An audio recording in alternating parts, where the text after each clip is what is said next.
दोस्तों जैसा कि आज है 25 अगस्त, तो 25 अगस्त के फर्स्ट शिफ्ट का आरआरसी ग्रुप डी का एग्जाम तो दोस्तों आपका खत्म हो गया है।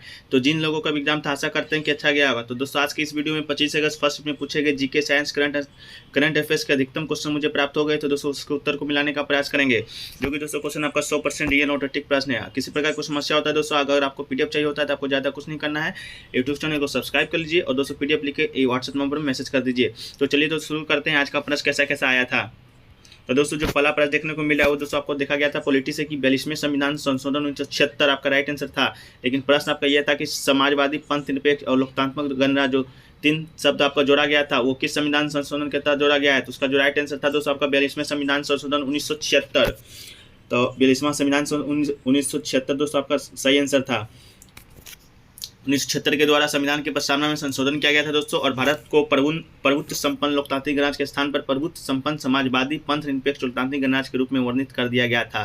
तो दोस्तों आपका 42वां संविधान संशोधन 1976 सही था। इसके बाद दोस्तों आपका निर्वाचन आयोग से संबंधित था कि निर्वाचन आयोग किस आर्टिकल के तहत गठित किया जाता है। तो इसका जो राइट आंसर है दोस्तों आपका अनुच्छेद 324। संविधान के अनुच्छेद 324 में यह प्रावधान है कि संसद, राज्य विधानसभा और भारत के राष्ट्रपति के कार्यालय और भारत के उपराष्ट्रपति के कार्यालय में चुनाव के अधीक्षण, निर्देशन और नियंत्रण की शक्ति चुनाव आयोग में निहित है।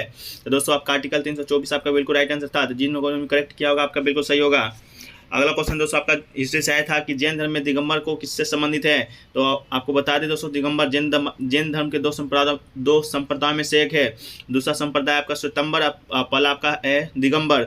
दिगंबर की बात करें दोस्तों तो दिक्पलसंबर अर्थात दिगंबर का अर्थ होता है दिशा ही, जिसकी अंबर अर्थात वस्त्र है।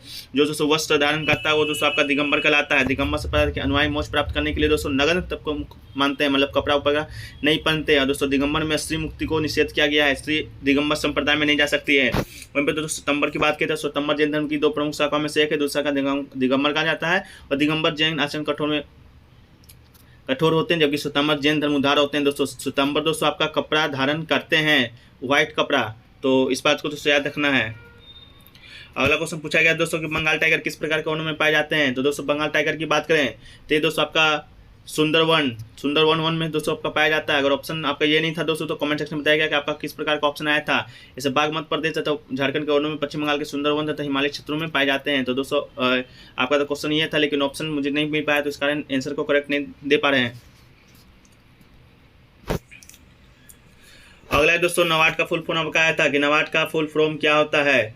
तो दोस्तों नाबार्ड का full form national bank of agriculture and rural development आपका बिल्कुल राइट आंसर था। इसका मतलब राष्ट्रीय कृषि ग्रामीण विकास बैंक है दोस्तों आपका। इसका जो मुख्यालय दोस्तों आपका मुंबई महाराष्ट्र में है। और नाबार्ड की स्थापना की बात करें दोस्तों आपका तब 12 जुलाई 1982 में विकास सहायता और गरीब में कमी लाने के लिए किया गया था। तो दोस्तों नाबार्ड का फुल फॉर्म आया था, तो आपको मिल गया होगा national bank for agriculture and rural development. चलिए दोस्तों अगला प्रश्न देखने को मिला था किस पैराएथलीट को पहली बार पद्म भूषण मिला है। तो बात कर दोस्तों किस पैराएथलीट को मिला है, तो पैरा ओलंपिक स्वर्ण पदक विजेता भाला फेंक खिलाड़ी देवेंद्र झाझड़िया को दोस्तों सोमवार को देश का तीसरा सर्वोच्च नागरिक सम्मान पद्म भूषण पाने वाले पहले पैराएथलीट बन गए हैं। 40 वर्ष के झाझड़िया ने रामनाथ कोविंद से राष्ट्रपति भवन में यह सम्मान हासिल किया है दोस्तों। तो देवेंद्र झाझड़िया राइट आंसर था आपका। अगला दोस्तों काल बैसाखी फेस्टिवल से आपका संबंध आया था कि काल बैसाखी फेस्टिवल किस राज्य से संबंधित है। तो दोस्तों काल बैसाखी फेस्टिवल या बैसाखी दोस्तों आपका पंजाब से संबंधित है। तो पंजाब आपका बिल्कुल राइट आंसर हो जाएगा। इसके बाद दोस्तों आपका आया था हॉर्नबिल फेस्टिवल किस राज्य का है। तो दोस्तों नागालैंड का, या नागालैंड का महोत्सव। तो हॉर्नबिल फेस्टिवल दोस्तों यह हर साल 1 से 10 दिसंबर तक नागालैंड के पूर्वोत्तर भारत में आयोजित किया जाता है। इसे त्योहारों का महोत्सव भी कहा जाता है दोस्तों।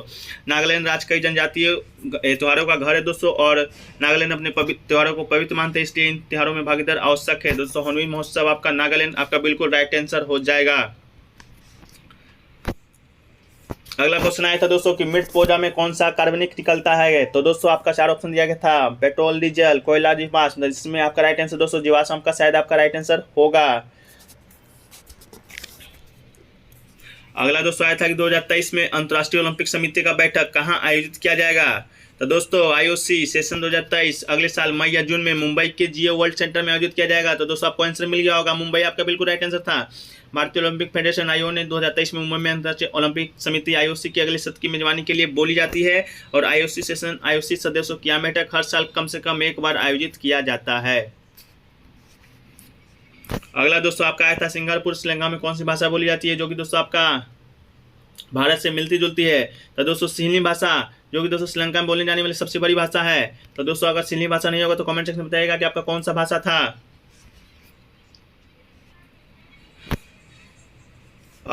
अगला है दोस्तों आपका कि नेस्ले कब बनी थी। तो नेस्ले दोस्तों आपका 1972 बिल्कुल राइट आंसर था। तो 1972 जिन लोगों ने माना आपका राइट आंसर होगा।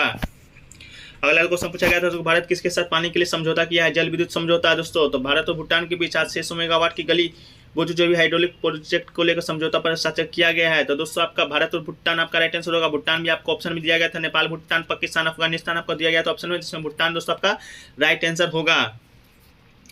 अगला दोस्तों कहा गया था कि इमेज को कहाँ रखे तो ऑब्जेक्ट से छोटा और उल्टा बनेगा। तो दोस्तों इसका कमेंट सेक्शन में आप आंसर बताइएगा। अगला दोस्तों पूछा गया था कि 3 ओम का प्रतिरोध में समांतर क्रम में रखें तो तुल प्रतिरोध कितना होगा। तो तुल प्रतिरोध की बात करें तो दोस्तों इसका जो राइट आंसर आपका हो जाएगा 3 ओम, बिल्कुल आपका राइट आंसर था। तो 3 ओम जिन लोगों ने मारा होगा आपका बिल्कुल राइट आंसर होगा। इसके बाद दोस्तों आपका पूछा गया तमिलनाडु का पार्टी से रिलेटेड भी प्रश्न आपका आया था। तो तमिलनाडु की पार्टी की बात करें दोस्तों डीएमके की सरकार है। तो कमेंट सेक्शन में बताइएगा तमिलनाडु की पार्टी से रिलेटेड कौन सा प्रश्न आपको पूछा गया था। अगला दोस्तों पूछा गया था कि निम्न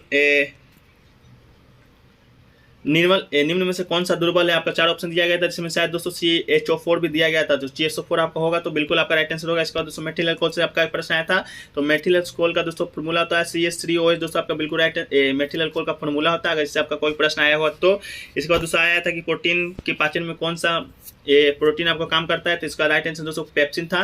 तो जिन लोगों ने पेप्सिन मारा होगा आपका राइट आंसर होगा। अब बात करें दोस्तों प्रोटीन किस में बदलता है। तो दोस्तों आपका अमीनो एसिड में मिलता है। पशु पाचन में प्रोटीन टूट कर अमीनो अम्ल में बन जाता है। अमीनो एसिड से भोजन विघाट होता है। अगला दोस्तों पूछा गया था कि कार्बन का अपरूप कौन होता है। दोस्तों कार्बन के अपरूप की बात करें तो 3 अपरूप होता है दोस्तों कार्बन का, ग्रेफाइट, हीरा, फ्लोरीन। तो कार्बन का अपरूप से प्रश्न आया था दोस्तों। तो आपको बताइएगा कौन सा प्रश्न आया था। इसका दोस्तों राइमोसम से एक प्रश्न आया था। तो राइमोसम की बात करें इसको दोस्तों आपका प्रोटीन की फैक्ट्री दोस्तों कहा जाता है राइबोसोम को।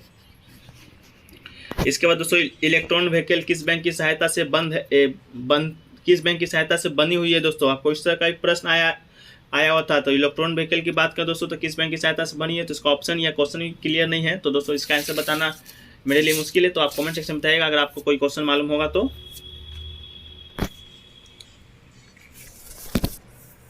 इतना ही प्रश्न आज के फर्स्ट में मिला है। तो दोस्तों अगर आपको और भी क्वेश्चन याद है तो कमेंट सेक्शन में बताइएगा, उसका उत्तर दोस्तों वहीं पर देने का प्रयास करेंगे। तो दोस्तों आज का वीडियो यहीं पर समाप्त करते हैं। वीडियो कैसा लगा कमेंट सेक्शन में बताइएगा। अगर अच्छा लगा दोस्तों वीडियो को एक लाइक जरूर कर दीजिएगा और दोस्तों में अधिक से अधिक शेयर कीजिएगा। और दोस्तों चैनल पर नए हैं तो चैनल को सब्सक्राइब कर लीजिएगा और नोटिफिकेशन बिल को भी दोस्तों ऑन कर लीजिएगा। तो मिलते हैं दोस्तों नेक्स्ट वीडियो में। जब तक के लिए जय हिंद, जय भारत।